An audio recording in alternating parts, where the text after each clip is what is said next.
Olá, gente. Sou o professor Flávio Queiroz de Linguagens, Língua Portuguesa e Literatura e estou aqui para a gente dar umas dicas para vocês nessa reta final do Enem.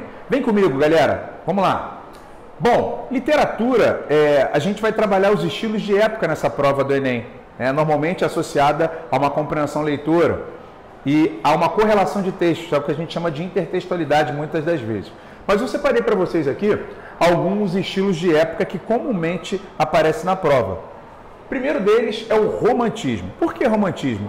O romantismo ele é um estilo de época muito caro para nós brasileiros, porque é o primeiro estilo de época que traz a ideia de um conceito do que é ser brasileiro, né? E a gente verifica nas obras literárias a personificação dessa brasilidade no indígena. Então, muito cuidado a romantismo nessa prova. As três gerações poéticas. A primeira geração poética que é nacionalista e indianista, e a gente trabalha o nacionalismo ali de forma ufanista, e o índio de uma forma eurocêntrica sendo tematizado e verificado nas obras. A segunda fase era chamada de ultrarromântico ou mal do século, e ela explora um amor idealizado, um amor platônico, chamado platonismo. A gente também tem nessa segunda fase um saudosismo da infância. Vamos ter cuidado a isso, tá? Na terceira fase, ou a terceira geração poética, a gente tem uma guinada, e a gente costuma chamar de uma geração já pré-realista, porque, embora ainda esteja no romantismo, a temática muda. A gente vai falar um pouquinho da abolição, da escravatura e da proclamação da República. Então, as obras já possuem características diferentes das três primeiras gerações.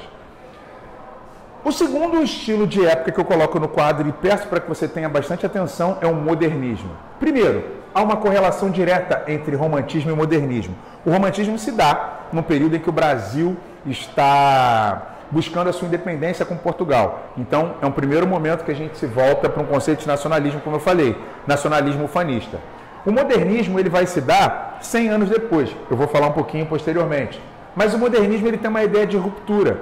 Ele acontece praticamente 100 anos após ao movimento romântico. O que o modernismo traz? Primeiro, uma ideia de ruptura com a tradição. A gente tem que lembrar sempre das vanguardas europeias, que também aparecem na prova. Vanguarda significa frente do seu tempo, avant-garde. E é muito importante que você entenda a ideia de tradição e ruptura, tradição e modernidade. Então, modernismo, a gente tem que lembrar disso, uma linguagem do cotidiano, uma temática também do cotidiano. A gente tem três fases do modernismo, A primeira fase, que a gente chama de geração de 22, a segunda que é geração de 30 e a terceira que é de 40 até mais ou menos 1960. Cada uma tem uma pegada. A primeira fase do modernismo, a gente tem um lema: nós não sabemos o que queremos, mas sabemos o que não queremos. É a ideia daquela pessoa que está querendo romper com a tradição. E como eles eram os primeiros a romper, essa é a temática. A segunda, a gente tem uma consolidação dos valores estéticos, E na terceira, a gente tem um experimentalismo linguístico, tá certo? Atenção, então, ao modernismo. E aqui, por fim, eu botei 100 anos da Semana de Arte Moderna de 1922 e a contemporaneidade. Já que eu tracei um paralelo entre romantismo e modernismo, esses 100 anos da Semana de Arte Moderna eles são muito importantes. A gente está celebrando nesse ano.